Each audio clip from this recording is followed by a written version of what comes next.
The Pod Save America guys are not worth covering, not worth paying attention to, which is why we've never really gotten to take any digs at them. But given Cornel West's 6% showing in the first major poll since he entered the race, Jon Favreau, speechwriter for Barack Obama, and actually very briefly a speechwriter for the Hillary Clinton 2016 campaign. He quit in a number of weeks because it was too insufferable even for a shit-lived functionary like him. Wow. Yeah, because he and Obama worked very intimately hand in hand on the speeches. They would actually write them together and workshop them. And when he wrote Hillary's campaign launch speech, he got like 20 emails at once from all these different staffers. Cut this, add it. He's like, no, I can't. Fuck this. I'm out. So he was briefly on the campaign. But what's that? He was great in Swingers. Yeah, right, exactly. Yeah. I swear to God, because there were so many ties with Obama and Hollywood, and he did hire the guy from Harold and Kumar. Was that the name? Exactly. Yeah. No, when I first heard Jon Favreau, I assumed it was the Jon Favreau. Of course, why not? Like that wasn't out of the realm of possibility with Obama. No, and it's not that common a name. But here he is explaining the effectiveness of voter shaming, or well, actually, he doesn't explain it. He gets corrected by one of his co-hosts. But he spells it out here in a way that I think we should be very proud of and we should really embrace. And we should answer these people very, very simply. So here's Jon Favreau from Pod Save America on the prospect of third-party voting in 2024. If the people who voted for Jill Stein, just Jill Stein, in Michigan, Wisconsin, and Pennsylvania had voted for Hillary instead, Donald Trump would have never become president. Right. That's it. Yeah. Right. And so, you know, I'm sure there's a lot of Cornel West fans out there. You live in a swing state, right? Vote for Cornel West, you're helping Trump become president. Right, exactly. That's it. Sounds good. And you can say, oh, well, it's Joe Biden's fault he did this or that. No. It's your decision. Your fault. Yeah, no, it is our decision. Do you promise? Whether you want to help Donald Trump become president or you don't. I would say I do. If you want to help him, then you should vote for Cornel West. Okay, good. Or you should vote for Joe Manchin and his no labels ticket. Or less likely, but fine. You know, RFK Jr. if he decides. Yeah, to can I? Why don't we just embrace Chappelle? Okay, you got to vote for Joe Biden. Sure. Yeah, that's it. Then very simple. Now, I think same shit messaging to voters who might actually make this decision is probably a little different. I would say because chastising works.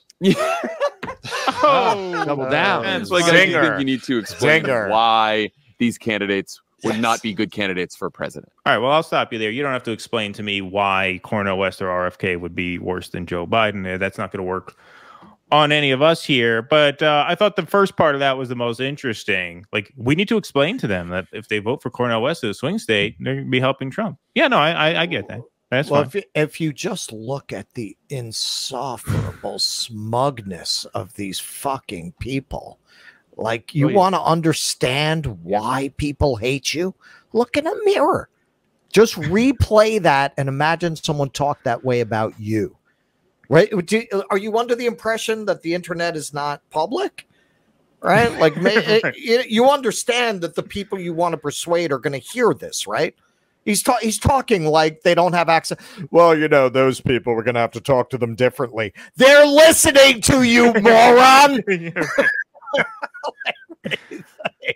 What did you think of that, Boss? I'm sure you've seen that before. Well, first of all, I was fixated on that Starburst cup he had with soda water and a purple top. Where do you get purple tops at Starbucks anywhere like that where it's different than the actual cup? Is that true? Aside from look at that thing. Look at that. Oh yeah, where is that? It's like a makeshift Starbucks cup. You know, that's like got a metal straw in there, to like a baby. Like if you bring your baby to Starbucks and ask for a water for the baby, that's what they give you. You know, the metal like the straw, plastic cup with the straw and the colored cap. Yeah, yeah. Good. I reused this cup. Yeah, right. No, I mean, look, it was not surprising. We've seen this tactic before. We've seen it just recently. We've seen it for a long time. You know, it reminds me of this episode of The West Wing I used to see, and I forgot her name. She eventually became the star of Weeds. She had her. You know what I'm talking about, right? So she was Mary Louise. No. Yeah, it's not that. She's Mary Louise Parker. Mary Louise Parker. Mary Louise Parker. She was hot. I've always liked her, right? Yeah.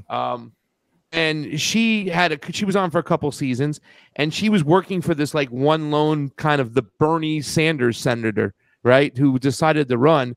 And the other character's name, the guy from Billy Madison, I forgot his name, but his name was Josh Lyman. And he would say, I can't believe you have letting him run and you're taking away our votes. And she like stops and looks at him. She goes, it's not his votes. And then the music comes and they think and they walk away. And it was just like, you know, metaphorically, it's like, no, you know what I'm saying? Like that was the message, you know, you know, they wanted to kind of give you like free will out there, but it seems like they've gotten to a situation like, oh, no, we're joking that they weren't serious over there. Like, no, if you vote for Jill Stein, you're helping Donald Trump. If you vote for Dr. Cornel West, you are helping fascism. You are helping evil man get in there. Don't do it. Well, you know, Trump broke their brains because they just never thought that someone who was not approved of by the establishment, whether Republican or Democrat, could win. I mean, they'll never articulate it that way because a lot of that is subliminal programming. Yeah. But that was the cognitive dissonance of Trump being elected. Right? I remember it defied everything they believed. I remember Ralph Nader on Bill Maher and what's the fat guy's name who made all the good movies? That's now Michael Moore. Michael Moore, right. Begging Ralph Nader to not run because I it was remember going that. Yep. to help George W. Bush become president because Ralph Nader was going to take away votes for him.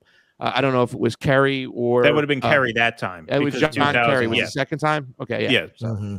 Right, yeah. So, it wouldn't have been the first time. This has been around for quite some time. It's just like when Cornel West, we had the interview, and I was like, Dr. Cornel West, you know that conservatives and people on the populist right, you know, they haven't liked or have been crazy about immigrants coming into this country for quite some time. And you sit there and keep on going, they're xenophobic. No, they think there's just a limited amount of resources, and they want to see their own citizens get their resources first. There might be a little xenophobia in there somehow. I don't know, a little bit, but that's their main cause and stuff. You know what I'm saying? So, I mean, it's not like these issues are brand new. They've been around it's just the same old retro played over and over again. Please clap.